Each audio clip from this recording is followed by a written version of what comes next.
Que a gente está recebendo mais uma vez aqui a Fátima Bongestab. Ela é terapeuta e vai falar um pouco sobre esse sentimento de ira, que é muito recorrente na nossa vida, mas a gente sempre tem que saber lidar da melhor forma possível com esses tipos de sentimentos, né? Como é que a gente pode lidar com isso? Como é que a gente pode superar esse sentimento? Fica junto com a gente, já vai participando também através do nosso WhatsApp, 981056955. Você, a partir de agora, já pode mandar as suas perguntas, porque eu já estou aqui recebendo mais uma vez ela, tudo bem? Oi, Paulo. Bem-vinda mais uma vez. Obrigada. Boa tarde para você, tarde. Boa tarde a você, telespectador. Nós estamos aqui para falar de uma coisa muito importante. Quem é que não tem ira? E ela, às vezes, nós trouxemos aqui até uma exemplificação para vocês. Vamos começar fazendo a dinâmica. Isso é a ira. Mas só que ela apagou, ou ficou intacto, né, o palito. Mas imagine vocês se o fogo não tivesse apagado. É isso que acontece. Às vezes você consegue salvar alguém, uau, deu tempo, não consumiu, essa ira não consumiu você. Mas eu poderia ter chegado no fim desse palito e ele se consumir. É isso que eu tenho visto. Eu tenho atendido pessoas nesse níveis. Umas inicial, uau, como é bom pegar esse processo inicial, porque dá tempo de salvar uma totalidade. Quem sabe você não esteja nesse momento inicial? Alguma coisa que te aborreceu e que você já está deixando isso alterar a sua real identidade. Não, eu era assim, eu era uma pessoa passiva, eu relevava tudo, mas agora, depois que aconteceu isso, eu estou pronto ou pronta para ser diferente. Cuidado! Cuidado que a ira, ela é um procedimento que todos nós sentimos. Ela é saudável desde que sirva para alertar você. Opa, tenho que ficar com mais cuidado diante dos fatos. Mas quando a ira, ela é usada para te inflamar, ela consome você. Porque você fica portador de ódio, de ressentimento, aí você começa a ficar doente. A sua vida começa a se deteriorizar, você nem percebe o que você tem e nem percebe que está se consumindo com ela. Aí é onde você vê pessoas no trânsito simplesmente porque teve um carro fechou o outro puxou a arma e atirou. É porque ele já está totalmente consumido pela ira. Bastou mais um acontecimento para ele se tornar uma pessoa totalmente comprometida. Então, que fiquem alerta nesse dia. O que eu faço com a ira? Vamos lá. Tome cuidado com ela. Uso a ira para refletir sobre, olha, o que uma pessoa chega se ela deixar a ira tomar dimensão na vida dela. Olha a ponto que a pessoa perde o seu valor. Meu Deus, olha o que pode acontecer. Eu não quero que aconteça isso comigo. Essa é a nossa proposta para você nessa tarde. E você pode, porque você tem um poder de decisão, desde que você se previna. Agora, cuidado com quem está à sua volta. Porque quem é que inflama? Apagou, não apagou por quê? Porque não teve uma sustentabilidade. Agora, se eu pegar e vier uma brasa em cima daquele fogo que estava quase apagando, você já estava quase deixando aquilo para lá e vem alguém e acende a tua ira. Você comenta com alguém e a pessoa, se fosse comigo, que eu ia fazer isso, que eu ia fazer aquilo. Aí você vem e inflama. Aí vem outro e vem endossando aquela situação. Aí você sente aquela necessidade de se vingar. Aí você começa a manter aquela chama bem acesa para fazer algo. E ali você começa a perder o foco. O foco do que você poderia estar fazendo de bom. E perdendo tempo com coisas que estão te consumindo. Agora, Fátima, qual é a diferença assim, entre a raiva e a ira? No caso, a raiva seria algo que a gente sente ali na hora e a ira é algo que é mais contínuo, é mais forte. Existe essa diferença? Existe, Paulinho. A ira é aquilo que acontece no momento. A raiva é quando você pega aquilo que aconteceu e começa a propagar. Ah, então é o contrário. Exatamente, é o contrário. A raiva ela é uma soma de ira acesa, né? Então, quando você sabia que quando você comenta uma coisa que te aborreceu, Você comenta aquilo novamente, você acende aquela ira. Aí você entra no processo de raiva. Agora, quando que fica só na ira? É quando você não quer nem comentar sobre o assunto. Isso é saudável. Então é importante a gente também ter uma certa distância daquilo que a gente pode sentir, porque a ira, ela pode ser um problema até do coração mesmo, né? Algo que a gente vai acumulando ao longo do tempo e isso pode prejudicar a gente de certa forma, né? Sim, Paulinho, porque o que acontece? Tudo aquilo que você pensa, você endereça para os seus sentimentos. Você endereçou para os seus sentimentos, você começa a alojar no seu corpo. E o seu procedimento é proveniente do que você pensou. Agora, porque cada pessoa tem uma reação diferente, né? Muitas vezes, quando a gente está com raiva, a gente tende a gritar, a ser mais agressivo. Já outras pessoas ficam mais contidas, não falam muito. Isso pode ser uma diferença, isso pode também ser um problema. Essas pessoas que, além de adquirirem essa ira e essa raiva ao longo do tempo, ela não expressar, não botar para fora? Sim, porque isso ela entra no contexto de dívidas ignoradas. Aí a hora que bota, tem pessoas que falam, poxa, fulano era tão quietinho, nunca esperava que fosse fazer isso. Ele estava inflamado, só que ele estava internamente. Legal. Entendeu? Agora essas pessoas, né, que existem muitos casos aí que a gente sabe que no mundo inteiro, de pessoas que cometem algumas tragédias, né? A gente vê vários casos aí de adolescentes que mataram vários outros adolescentes na escola, que geralmente são pessoas que a gente nem imaginam que podem fazer algo tão grave, né? Isso pode ser notado de certa forma, né? De alguém que possa ter esse processo de raiva contínua. A gente pode identificar essas pessoas e até para ajudar elas a saírem dessa. Quando você vê, por exemplo, uma criança pegar um brinquedo e quebrar, quando você vê uma criança ou um adolescente de repente ter um comportamento, jogar uma coisa, quebrar um prato, você vê, aí dizer que foi quem viu que ele jogou, mas teve pessoas que não viram. Mas quando você pega cenas assim, não, eu vi que a pessoa quebrou e eu vi ali uma expressão de raiva naquele ato. Que geralmente isso é muito identificado em objetos, no timbre de voz, a forma que responde os pais. Você não precisa falar assim comigo quando tem esse tom muito assim, imposto, expressivo, é uma raiva contida. Quando são pessoas assim que você vai falar, fala assim comigo não, você já percebe que a pessoa está com uma dívida emocional bem aguçada, está com uma ira contida e às vezes desconta em que não merece. Às vezes, não, mas eu falei direito com você. Mas a pessoa ela dá uma conotação de importância problemática naquilo que não tem. Aí você já consegue identificar que a pessoa está enquadrada dentro desse prejuízo. Todo mundo já teve ou vai ter ainda um momento assim, né, de ira e de raiva e tudo mais. Mas qual seria a melhor forma da gente tirar esse sentimento da gente, né, sem ser agressivo? Tem gente que fala assim, chora que é bom, é verdade isso? É bom a gente tirar esse sentimento da gente de alguma forma? É importante, o choro ajuda, mas a forma que você chora.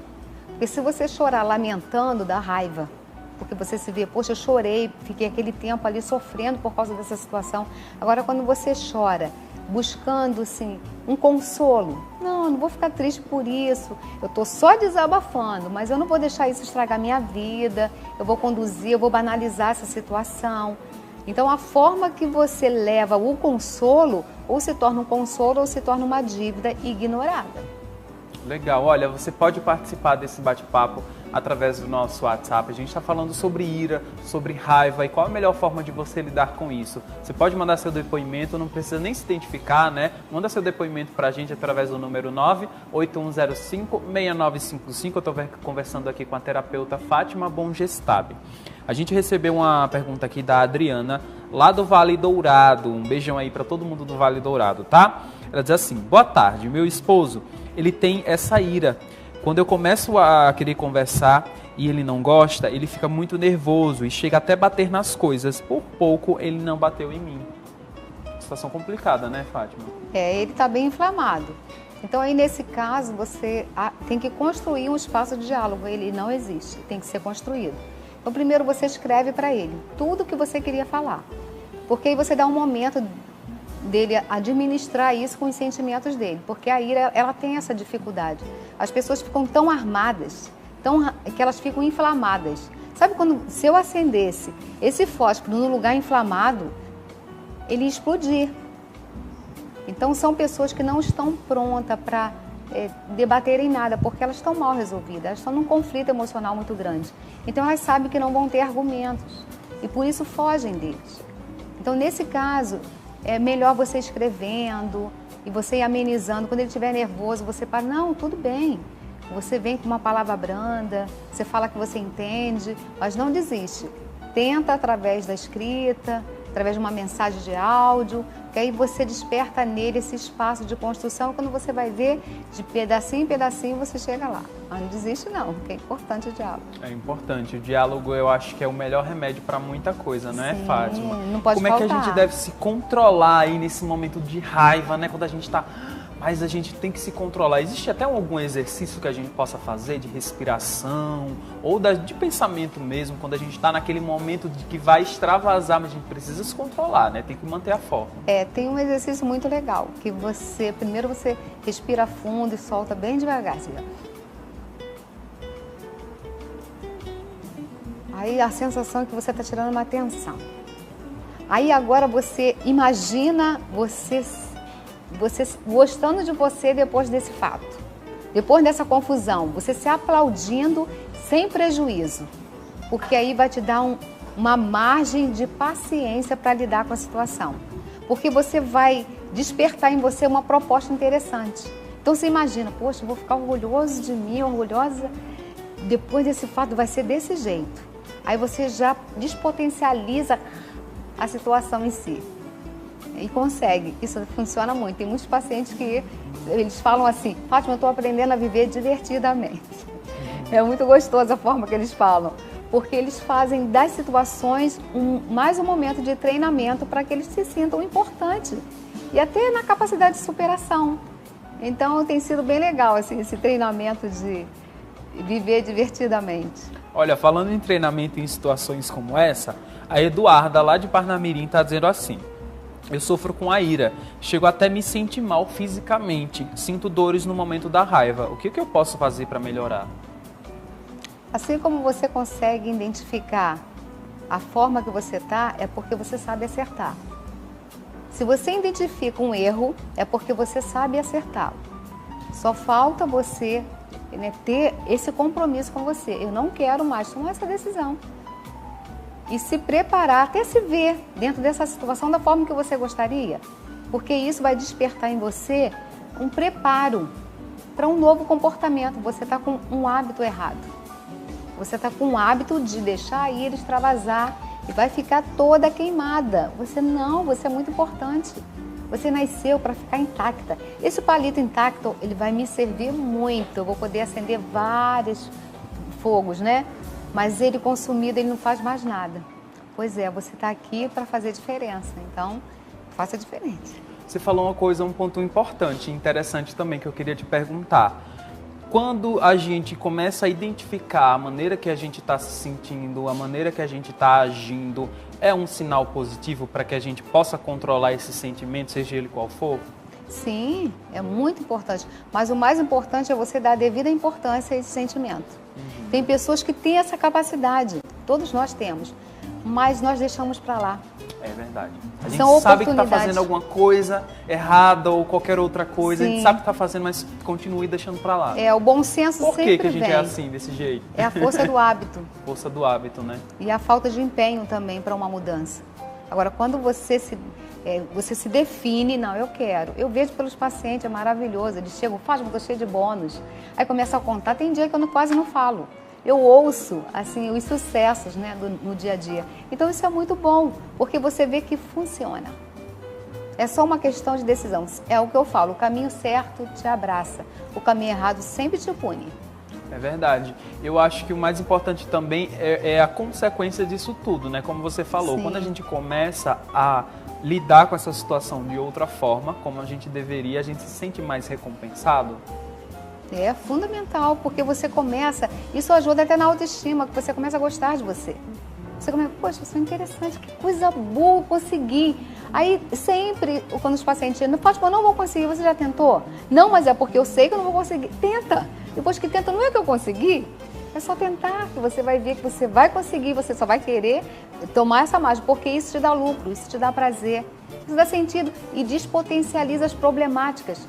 Quando você vive errado, você enfatiza cada situação, parece que é uma problemática gigantesca. Mas quando você começa a gostar de você, você começa a ver que você tem recursos muito além do que você imaginava.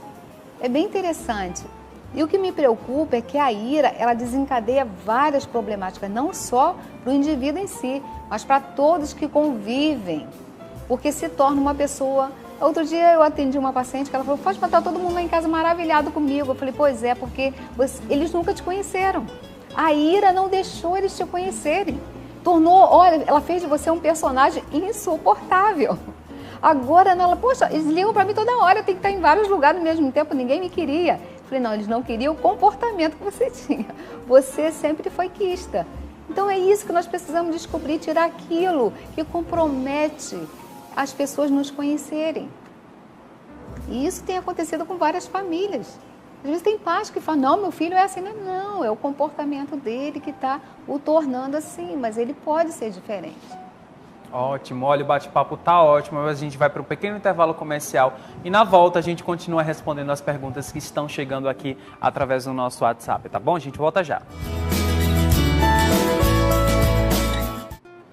Já estamos de volta com Você Feliz, a gente está recebendo aqui a terapeuta Fátima Bongestab e o assunto de hoje é a ira. Você se sente aí descontrolado, você acha que você guarda esses rancores, né, essa raiva aí, essa ira, não sabe como lidar com essa situação? Presta atenção que a gente já vai começar a responder todas as dúvidas que os nossos telespectadores estão mandando por aqui, tá bom?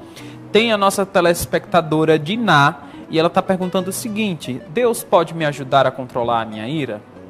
Sim, Diná, pode. Porque desde o momento que você olha para o mundo e vê que Ele é todo poderoso e que Ele conseguiu construir isso simplesmente com a sua palavra, você começa a falar, não, se Ele fez isso, Ele pode me ajudar a conter aquilo que está me fazendo mal. Aí quando você acredita, você faz uma analogia com a criação, com a grandeza do poder dele e com os recursos que você adquire para combater a sua ira. Aí com certeza você consegue.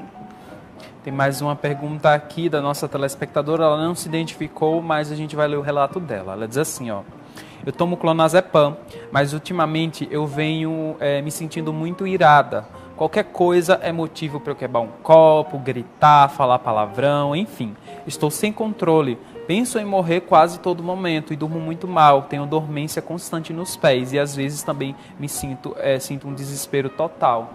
Uma situação já bem avançada, vamos dizer assim. Sim. A primeira coisa que você precisa fazer é pensar diferente. Pense em viver.